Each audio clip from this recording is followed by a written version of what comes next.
traveling to 17 states, meeting with climate activists in Colorado and gun safety advocates in Virginia, and you've now been to over a dozen colleges because you're uplifting the voice of young people, of us, of our generation. And so I just want to ask, why are you going on this Fight for Our Freedom tour across the nation at such a time as this? Well, let me start by saying to Justin, I know that many of you probably watched his courage along with the other Justin in Florida.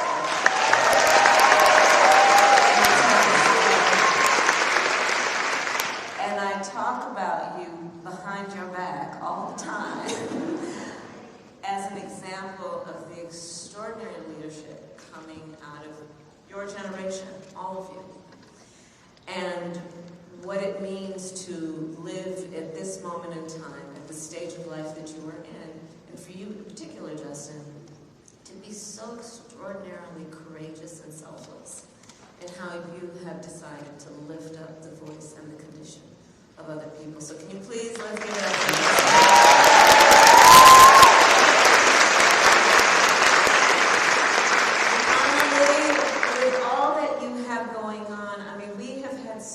Conversations that have been about you using your voice, your celebrity, your fame to talk about real issues, difficult issues, and to ask and encourage people to be involved and engaged. And that makes all the difference in the world. So let's also please thank you.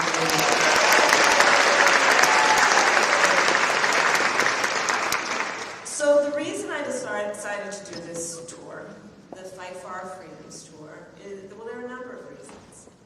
One, just to be very candid and direct, I want for you all, and I'm speaking to the students, I want for you to be able to live your best life.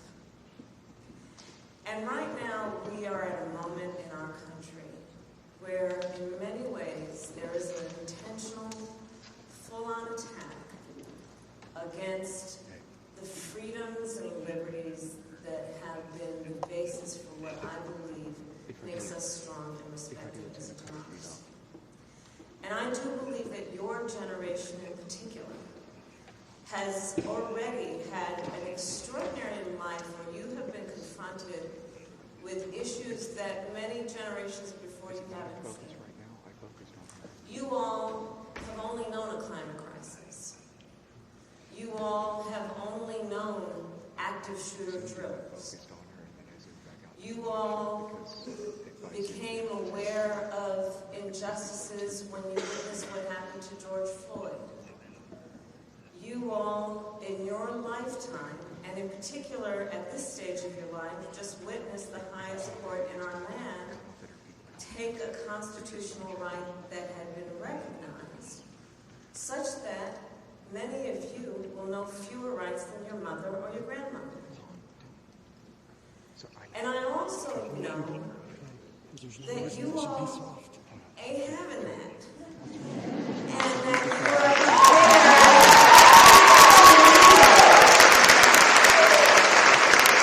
you are prepared to lead. And you're not waiting on other people to finally figure it out. You are prepared to step up and do what is necessary. And I am here then to applaud and encourage that. And to say that our nation needs you.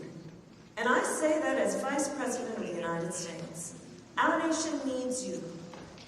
There is not a moment in the history of the progress of our country where there has been an expansion of right, a movement that has been about the fight for equality and liberty. Not a movement that was not in major part led by our students. And I think this is, again, one of those moments in the history of our nation where we not only need you, but you are going to lead the way. And when you all start voting in your numbers, so many of these things are going to take a complete turn for the better. And so I'm here to hear from you and to be with you, to tell you that your nation appreciates you, because you already, by the virtue of the fact that you are here at this school and you have decided already to embark on a role of leadership, you're going to make a difference. So that's what I'm doing.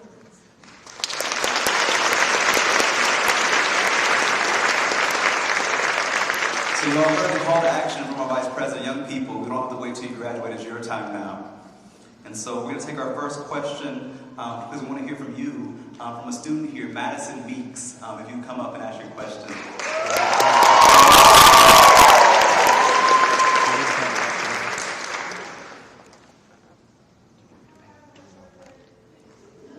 Oh, I see you. My name is Madison Meeks. I'm a junior, biochemistry and chemistry major here at the college. I just want to say thank you, and on behalf of Cluster 6 of the significant South Atlantic region of Alpha Kappa Alpha Sorority Incorporated, I want to welcome you here.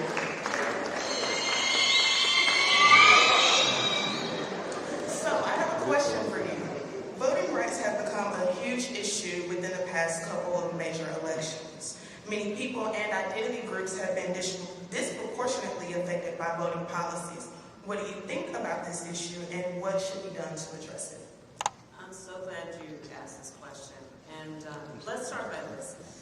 There are many ways that you will each make a difference in your community, in this country, in our world. And one of the ways you will make a difference, of the many ways, is to vote.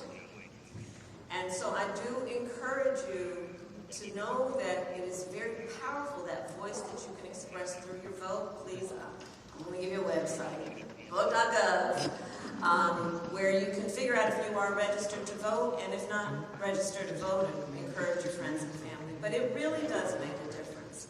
The other thing I would point out, and I think this is at the heart of that question, is there are folks who are intentionally trying to make it more difficult for you to vote.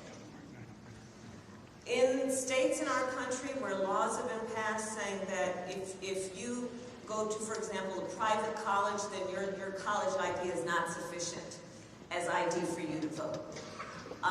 In states like Georgia, where they pass laws that would say it's against the law to offer somebody food and water when they are standing in line to vote. What happened to love thy neighbor? The hypocrisy abounds, by the way.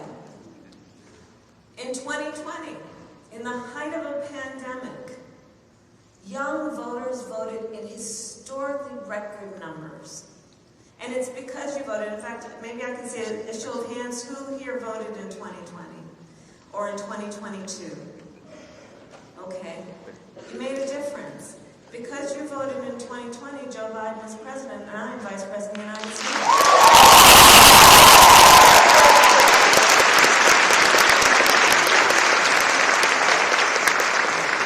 Because you voted, we were able to finally cap the cost of insulin for our seniors at $35 a month.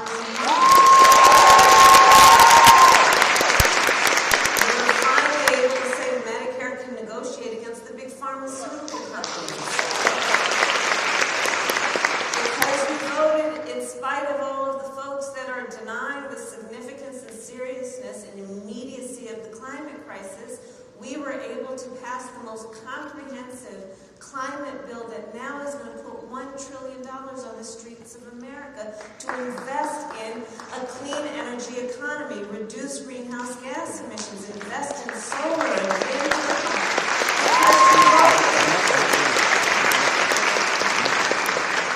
Because you voted and said student loan debt is no joke and we need to deal with that, we were able to put in place a policy that would give forgiveness of up to $20,000 for Pell Grant recipients. Sadly, the Supreme Court has disagreed with us, but we keep fighting on that, so much so that we have now just recently announced over $100 million by my last estimate of student loan forgiveness for student loan debt.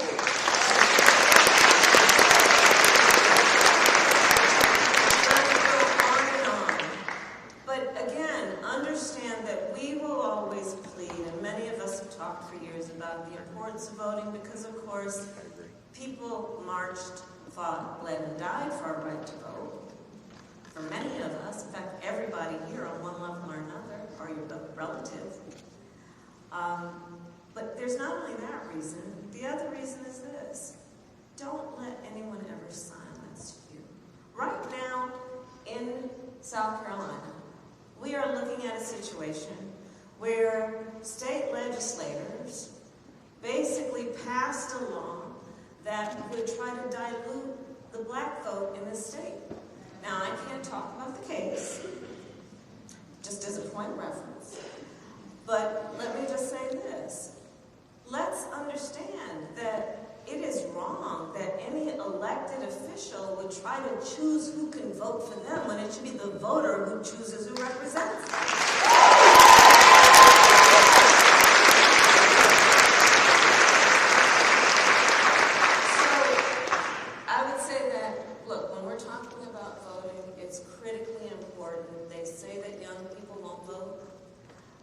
They try to convince you that your vote doesn't matter, and know that that is just not true. It is part of the voice that you exercise every day, and it is critically important. And again, I will say, when you all start voting in your numbers, these issues like what we're doing about the climate crisis, what we're doing about freedom and liberty of choice, protection of all people's rights, LGBTQ rights, people's rights that are about freedom, we're going to see a sea change for the better.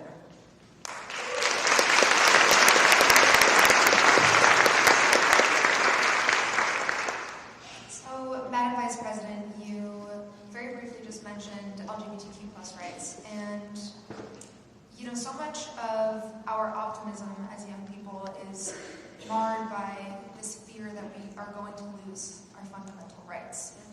And I can't help but think of the 556 anti-trans bills that have been introduced this year alone, not to mention the 27, I believe, that have been introduced before Congress.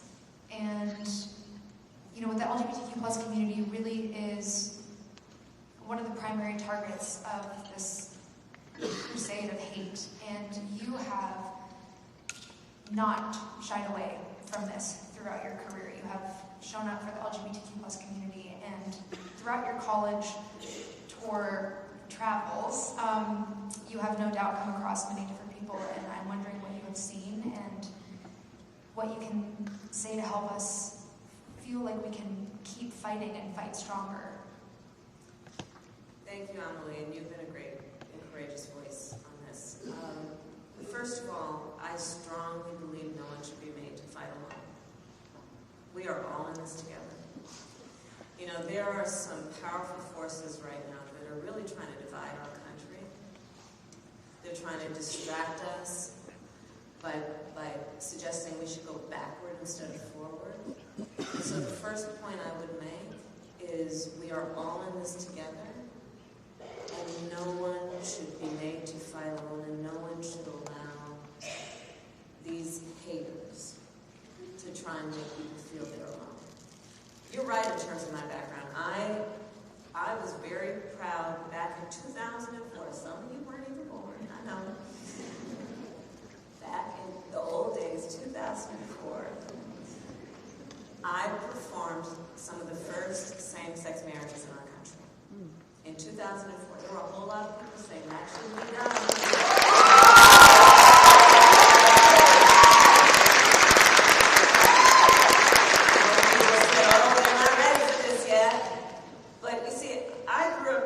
Of parents who met when they were active in the civil rights movement, when they were marching and shouting for freedom and equality. And I come at this issue then with a very strong and profound belief that this is about the freedom to be. You know, when we're talking about the fight for our freedoms, just to break it down for a moment, it's the freedom to love who you love openly. It is the freedom to make decisions about your own body. It is the freedom to have access to the ballot box. It is the freedom and the right to have access to opportunity. But fundamentally, a lot of this fight for freedoms is about the right that people should have the freedom to just be. To just be. And be free from hate, free from attack, free from bullying, free from harm. And so I look at this issue of what's happening in terms of these attacks on our LGBTQ plus community. And I also think about it then in terms of 2004, so next year is actually going to be 20 years ago. And then I contrast that with, now that was not very long ago in the life of a human being who was deprived of those rights, okay? And I think about it in the context of what's happening in places like Florida right now. This don't say gay law. And here's how I think about it, because I would encourage the students when you are learning policy in class to always step back and think, how will this affect a real person? So here's how I think about this issue. The young teachers in Florida are in their 20s. And if they are in a same-sex relationship, they are literally afraid to put a photograph of themselves and their partner up for fear they may lose their job. Because they decided to take on one of the most noble professions anyone could engage in, which is to teach other people's children.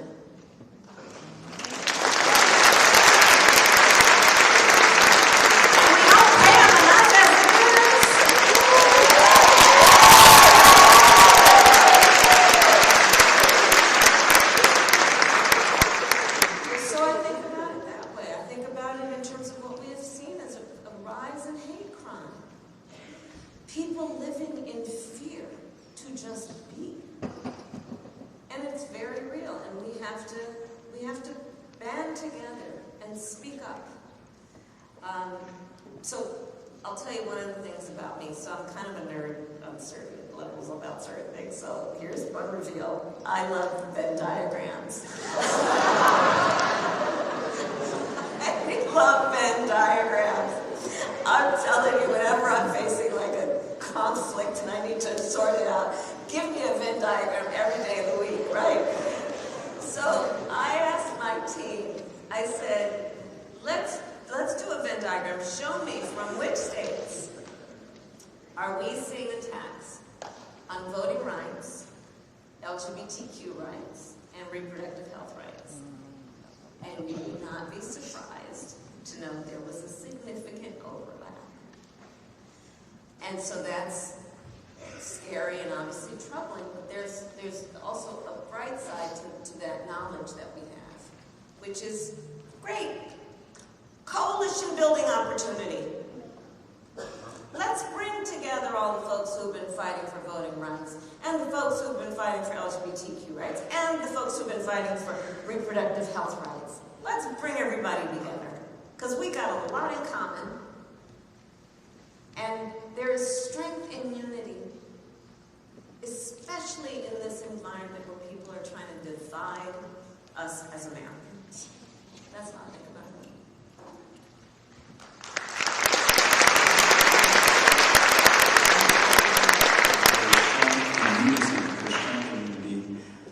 In Tennessee, we say y'all means all.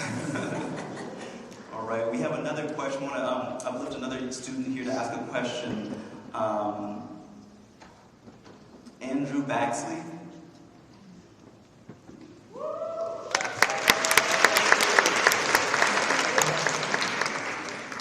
My name is Andrew. I am the president of the College Democrats here at the College of Charleston. I just want to say it is an honor and a pleasure to be speaking with you today. Thank you for your service and all that you do for this country. My question is, my friend Ava is worried about her right to seek reproductive health care and her future as a South Carolina resident, a Republican majority state. Why should someone like Ava trust you and President Biden to secure these fundamental rights, human rights, and what are the steps your administration is actively taking to secure these fundamental human rights?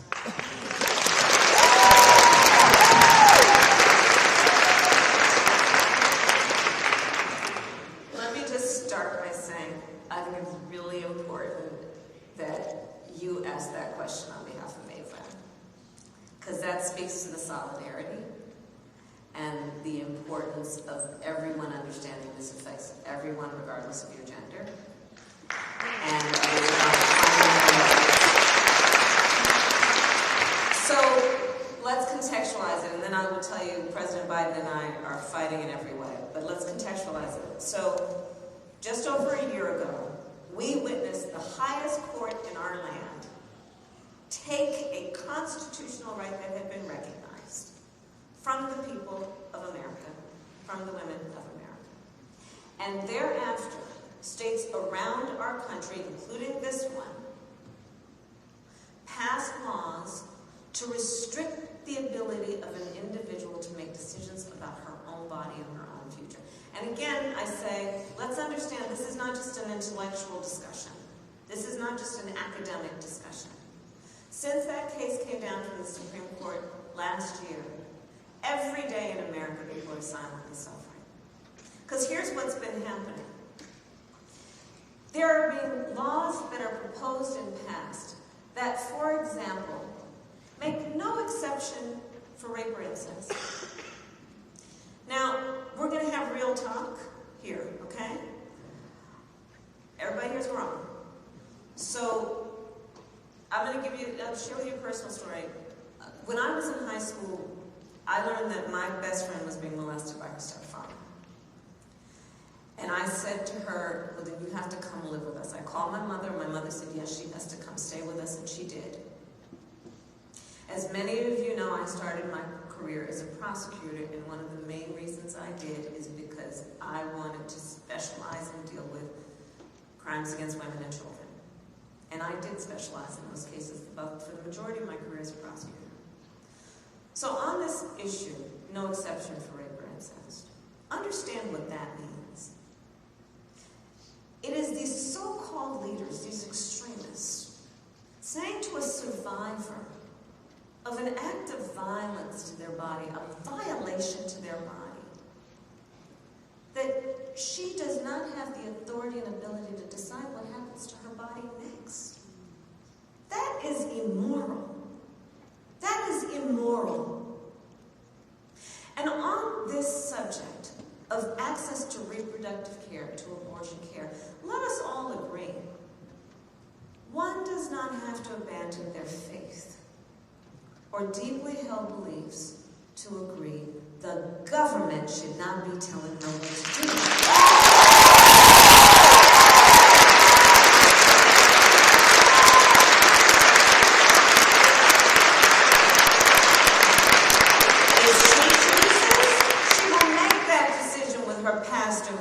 Her rabbi.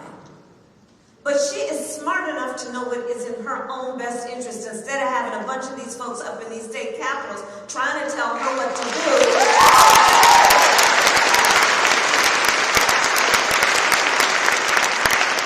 When in fact you look closely at some of these laws, it becomes clear that these state legislators don't even know how a woman's body works.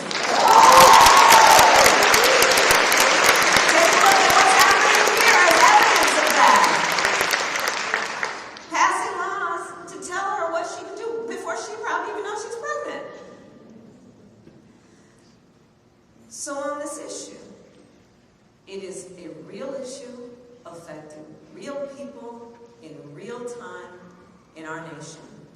And we have to understand the urgency of our action to put back into law the rights that the court took away.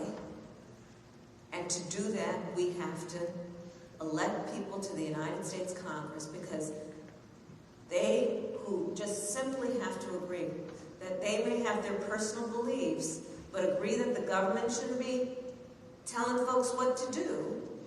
If we have that number in the majority, then we can pass a law that puts back in place the protections under the case that was called Roe v. Wade. And Joe Biden has been clear he will sign it. Elections matter. Elections matter. So us being in place, the work we have done as an administration has also been about saying to all these states, you cannot deprive people of emergency care, because sadly, too many folks, I have met many, had to go to the emergency room. This one young woman I met from Texas, she was suffering a miscarriage, went to the hospital for help with a procedure. They denied her because they were so worried they were going to get sued. She then left, she came back. Please help me. Denied. It was only when she contracted sepsis that they helped her. So the issue about the restriction and enforcing the restriction, nobody should be denied access to emergency care is something we are pushing. Access to contraception, and making sure that we ensure that folks have access to contraception. But ultimately, what the court took away, Congress can put back in place. And so elections matter, which means your vote matters.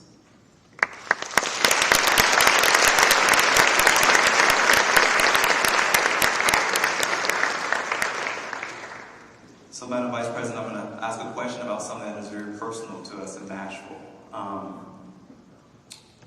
We are just blocks away from Mother Emanuel, where 9 precious lives were taken in a mass shooting. In the past few months, we've seen shootings at a Dollar General in Jacksonville, Florida. We've seen shootings at a university in North Carolina. Gun violence is the #1 cause of death of children in this nation. And, you know, it was really beautiful. I was at the White House with y'all recently when you announced the Office of Gun Violence Prevention, something that young people have been asking for. And it was a beautiful day, but it was also a very somber day because all the families from Uvalde to Nashville were gathered there. And you know what happened in our state. In fact, you came to Tennessee when we were expelled for demanding my colleagues to act on this crisis of gun violence that is plaguing our nation. And so, I'm so excited to see that you're leading this Office of Gun Violence Prevention that is taking this issue like a national emergency, like a crisis. And so my question is, what else can we do to address this preventable crisis of gun violence in our nation? Well, again, I just would emphasize the earlier point about the fact that not only are there things that we know we have yet to accomplish as a country in terms of progress, but it is also important to understand where there are purposeful and intentional efforts to obstruct that progress. And Justin's case, the 3 of you, is a perfect example. Many of you, I'm sure, remember and know.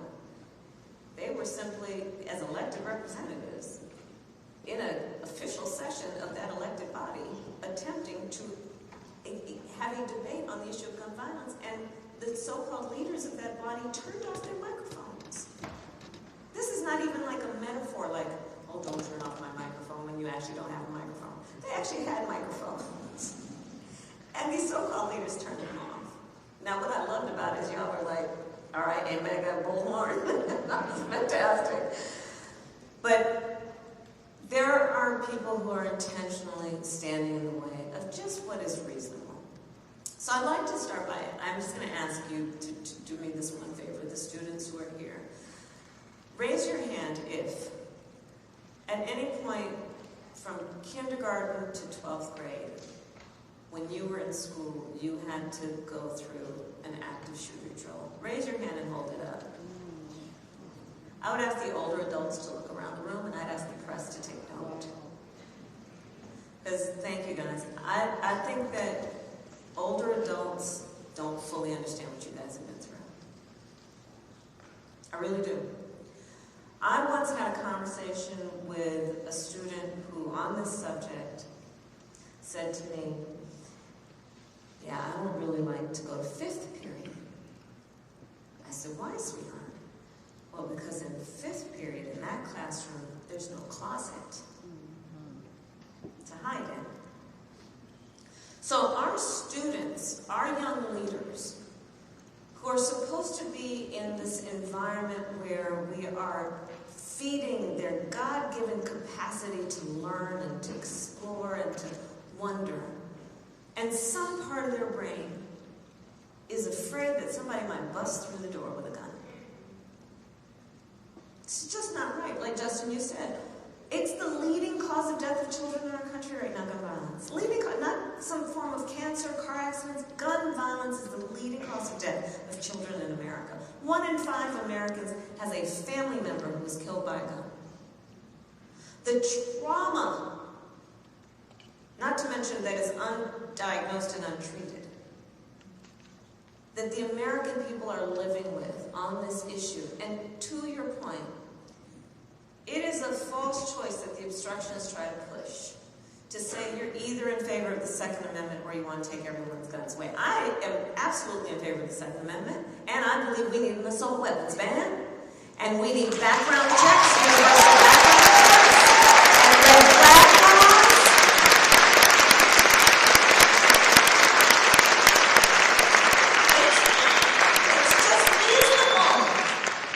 It's just reasonable. You just might want to know before someone can buy a lethal weapon if they've been found by a court to be a danger to themselves or others. You just might want to know. It's just reasonable. And here's the thing on this issue and so many of the issues we are discussing that I would like to emphasize, especially to the young leaders here. It does not have to be this way. It does not have to be this way. We once had an assault weapons ban. It expired. But it does not have to be this way, that we don't ban weapons of war from the streets of a civil society. And so how do we achieve change? Well, one, let's be clear that it is about local, state, and federal elections.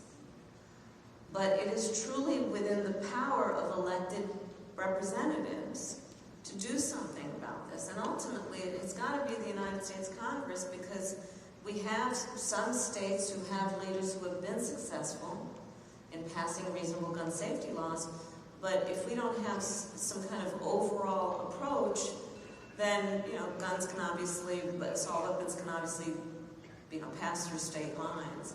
So a big part of this elections matter, but again, I'm going to repeat myself. When you guys start voting in your numbers, because for this issue is with so many, this is not an intellectual issue for you. It is a lived experience. You guys are going to make a big difference.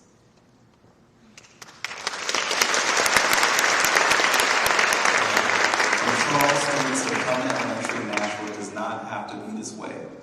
Thank you. We're going to take one more student question from Tyler Gatson. Is Tyler here?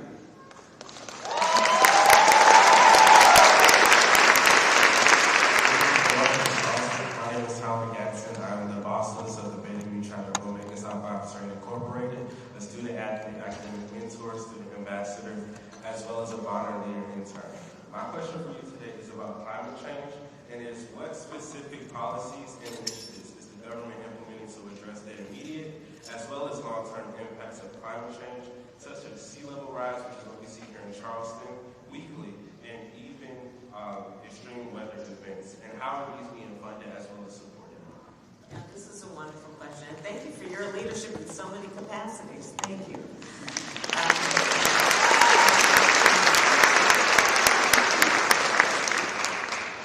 So, again, there was a time in the not so distant past where we had to fight the deniers, and now, you just can't turn on any form of news and deny what we're seeing from, my home state, where we're seeing wildfires to up the eastern seaboard and in the south, what we're seeing in terms of floods and extraordinary extreme weather events that are decimating communities. And so I think we have finally come to the point where there is some consensus that this is a real issue and that it is an urgent issue. Because the clock is not just ticking on us, it is banging. What we are seeing and witnessing in our own time in terms of the acceleration of this issue, whether it was here in South Carolina, remember the smoke from the Canadian wildfires, what we have seen in terms of flooding, which has an extraordinary impact, especially on low-income communities who don't have the capital and the ability then to recover as quickly. So the harm is very real, and the fact of extreme weather is very real. The fact of the connection between that and an increase in greenhouse gas emissions, the fact of the connection between human behaviors and greenhouse gas emissions, I do believe most people would agree is I think where the tension comes is in the sense of urgency and the commitment to do something, and be active and serious about it. Again, when President Biden and I came in, we decided to infuse a whole lot of resources and just leapfrog into this issue. We put $1 trillion, which is an historic amount of money, into what we need to do around resilience, so helping communities, because now it's kind of predictable who's going to have extreme weather, helping them build up so that when the extreme weather happens, they won't be decimated and they can recover. Adaptation, same kind of thing. But also an investment in things like electric vehicles, an investment in wind turbines and solar panels, an investment in, for example, HVAC systems. So we have a system that we've rolled out where homeowners and renters can get credit for a new HVAC system that is lower energy, and it actually improves the quality of the air that people are breathing. So these are some of the things we can do. But we have to do it with a greater sense of urgency. And I will say also that there are forces that don't want this to happen too quickly. And in particular, the big oil companies, who are very invested in a business model where they have made a ton of dough off of the status quo. And a transition into a new approach means that it's disrupting their business model. And we all here know what gaslighting means, but also, we can talk about, there's the whole expression that's about what's happening in terms of, I think it's green lighting, but trying to suggest that they are doing something, so that you can see a commercial like on YouTube or wherever, where brought to you by this oil company, and they'll show you like birds and grass. We care about the environment, but then if you look at where they're putting their money, or putting their projections in terms of their investments, I think it's questionable whether they're doing it with the same sense of urgency about getting us to the point that we have a significant reduction of greenhouse gas emissions and that we accelerate the transition. The other point I want to make here is it is a false choice to say that we either care about reducing the climate crisis or the economy. We can do both, and we're proving we can. What we have done in investing this $1 trillion has been about the creation of over 800,000 new manufacturing jobs in the country, in large part because of what we're doing around infrastructure and what we're doing to build up a clean energy economy. When we talk about the growth of a clean energy economy, there's so many of the professions and the skills that were required before that transfer immediately. You can't build up infrastructure around the climate crisis without electricians, without bricklayers, without all of the folks who have the skills that have been building up for years, that are at the highest level of skill to do the work we need to do to actually reinforce our country and the world. So I would add that. And then my final point here is that we should always keep in mind also the issue of environmental justice, which is while the climate crisis impacts everyone, it does not do so equally. If we are talking about low-income communities, communities of color, immigrant communities, we see a higher impact because those communities just don't have the same resources to either be resilient or build back up after devastation. And so we need to take that into account. We talked about, and I know that the College of Charleston is very committed to DEI. Again, these forces, coming out of Florida and other places that would say DEI is a bad thing. They're trying to do what they did with woke, with DEI, and say that it is somehow a bad thing to care about and talk about diversity and equity and inclusion. Well, on the environmental justice point, it's all about equity. And here's I'll simplify what this means. Equity is this. It's saying, yeah, we'd all agree that equality should be the goal. But if we think that by giving everyone an equal amount, we're going to achieve equal outcomes, it doesn't take into account not everybody starts out on the same base. So equity It's about saying, let's give some consideration to that point. That not everyone starts out on the same base, but we do want everyone to have an equal opportunity to compete. And then the best will excel. But equal opportunity to compete. And a lot of what underlies the EJ, which is the environmental justice movement, is about equity and equitable outcomes. So thank you for that question.